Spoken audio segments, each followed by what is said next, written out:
Vous écoutez Elika FM, c'est 89.8 FM. Tout de suite, les journaux.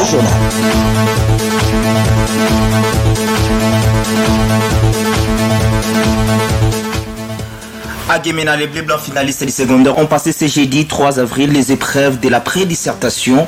Vous suivrez quelques-uns dans cette édition. Plus d'1,5 million cas du paludisme, dont plus de 600 cas de décès ont été enregistrés dans la province du Sud du Bongi en 2024.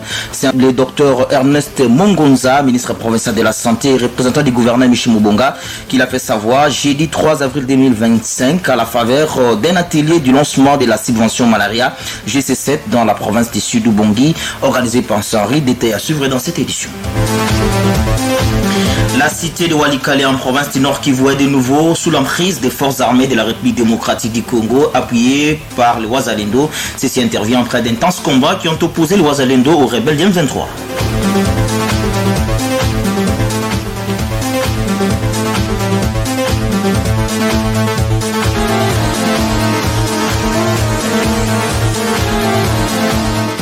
Bienvenue dans les corps de cette édition du journal. Je l'ai dit en titre à Guémena. Les finalistes du secondaire ont passé ce jeudi 3 avril les épreuves de la pré-dissertation. Contactés par Elika FM, quelques finalistes disent avoir bien passé ces épreuves et indiquent que les questions posées étaient donc abordables.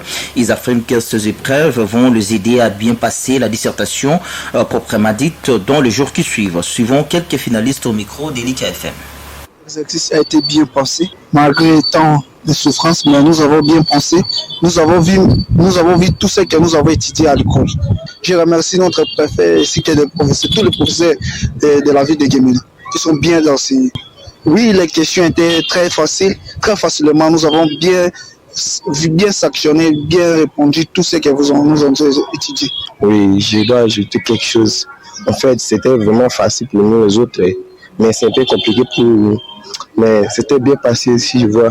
Et c'était pas aussi difficile. Les questions faciles pour nous. On a travaillé, c'était facile vraiment. On a travaillé bien. D'abord, c'est pour nous faire voir que pour préparer bien les dissertations. C'était vraiment bien passé. D'abord, je dois dire aux amis finalistes de préparer les dissertations. Comme on a fait par ici, il faut préparer bien notre dissertation et l'exéta. Pour cette année, on a besoin de réussites. De l'éducation à la santé, plus d'1,5 million cas du paludisme, dont plus de 600 décès ont été enregistrés dans la province du Sud du Bongi au courant de l'année 2024. C'est le docteur Ernest Mongonza, ministre provincial de la Santé et représentant du gouverneur Michel Moubonga Lobo, qui l'a fait savoir jeudi 3 avril 2025 à l'occasion de la télé du lancement de la subvention malaria GC7 dans la province du Sud du Bongi, organisée par Sanri dans la salle de réunion de l'hôtel Épervier à Guémena, chef-lieu du Sud du Bongi. Il affirme que le paludisme demeure la première cause de morbidité et de mortalité chez les enfants de moins de 5 ans en Afrique subsaharienne et singulièrement en République démocratique du Congo. Le paludisme, fait-il remarquer, demeure un grand problème de santé publique au Sud du Bongi, suivant le docteur Ernest Mongonza au micro d'Elika FM. Le paludisme demeure la première cause de morbidité et de mortalité chez les enfants de moins de 5 ans en Afrique subsaharienne et singulièrement en République démocratique du Congo. Il est également l'une des maladies parasitaires la plus répandue et la plus meurtrière en RDC. Malgré d'importants progrès réalisés dans la lutte contre ce fléau, selon le rapport annuel de la coordination provinciale du programme national de lutte contre le paludisme, le Sud-Ubangi, notre province, a enregistré au cours de l'année 2024 1,579 993 cas confirmés de paludisme et 675 décès dus au paludisme. Ces chiffres démontrent que le paludisme est un grand problème de santé publique au Sud-Ubangi pour lequel nous devons davantage mobiliser les ressources et les efforts pour la lutte. La population de la province du Sud-Ubangi est aussi appelée à s'engager dans cette lutte et à combattre avec efficacité le paludisme en adoptant des comportements favorables à cette lutte contre l'utilisation rationnelle et correcte de la moustiquaire imprégnée d'insecticides à longue durée d'action. La subvention malaria GC7 dans la province d'ici d'Ubongi est financée par le Fonds mondial à hauteur $1 750 américains pour une durée de 24 mois, soit de janvier 2025 à décembre 2026. Ces projets sera mis en œuvre par le Centre pour le développement intégral CDI Bomanda. Le docteur Charles Cambo est le project manager de cette organisation.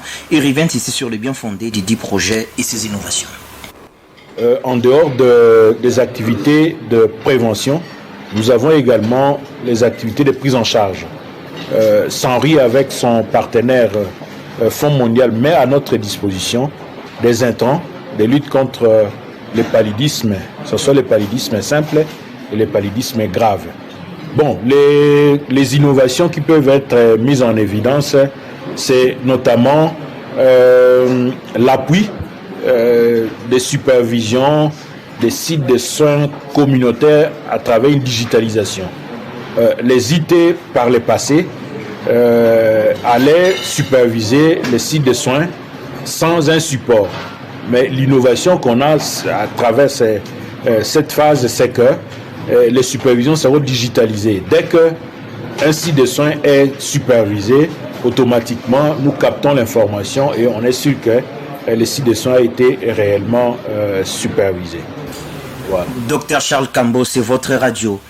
Moïndo Nzangi, ministre d'État en charge du développement rural de la RDC, cité par le gouverneur Michel Mobonga Lobo, aurait déclaré que la benne qui est arrivée à Guémena appartient au sud du Bongi et au nord-Ubongi. Ces membres du gouvernement souminois indiquent que cette benne devrait rester au sud du Bongi. On écoute le gouverneur Michel Mobonga Lobo au sortir d'une rencontre qu'il a eue mercredi 10 avril avec le ministre Moïndo Nzangi.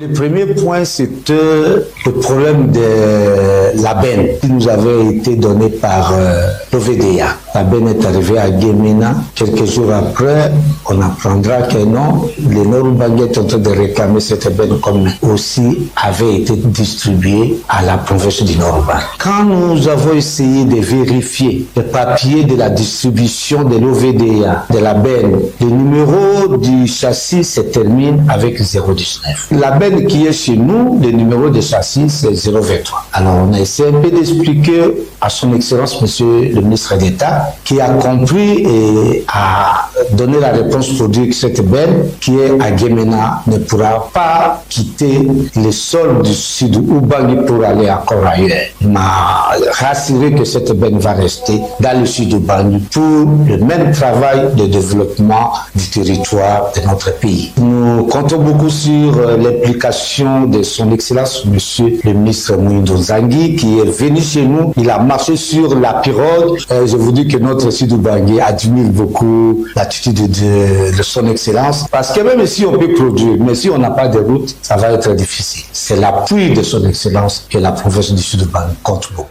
Et c'est alors que le dossier de cette benne fait couler beaucoup d'encre et de salive entre les autorités du sud Ubongi et de la province du Nord-Ubongi. L'Assemblée provinciale du sud Ubongi avait même sommé le gouverneur Mobonga de retourner cet engin au Nord-Ubongi. Dossier donc à suivre. Après une courte pause, on va prendre la page nationale. Les informations nationales sur Elika FM. En plus bref, l'ancien gouverneur d'Issankoro, Stéphane Mukumadi, a rejoint l'AFC de Corneille Nanga LM23. Il a fait savoir dans une déclaration faite ce jeudi 3 avril 2025. Et puis la cité stratégique de Walikale en province du Nord Kivu est de nouveau sous l'emprise des forces armées de la République démocratique du Congo appuyées par les Wazalendo. Ceci intervient après d'intenses combats qui ont opposé les Wazalendo aux rebelles du M23. Ces derniers, je parle des rebelles du M23, ont commencé à quitter la zone depuis le 20 mars dernier. Mais selon des sources sur place, la cité stratégique de Walikale a été reconquise par les FRDC et les Wazalendo le mercredi 10 avril dernier dans la soirée. Après la reprise de Walikale, l'armée régulière et ses alliés locaux, les Wazalendo bien entendu, mènent une opération de ratissage afin de sécuriser la zone. Madame et messieurs, ça n'est donc complètement terminé avec cette édition du journal. Merci infiniment de l'avoir écouté. Votre humble serviteur, César Augustin Moukanouza, est au micro pour la présentation. La mise en onde était l'affaire de Bill Balunga. Portez-vous bien. Au revoir.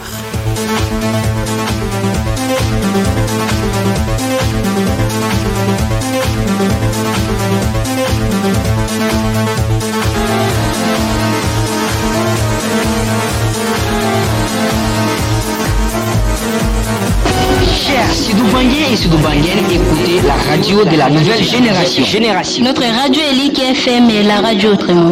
C'est la fréquence modulée de 89.8 FM. Chers Sud-Banguien et Sud-Banguien, écoutez la radio.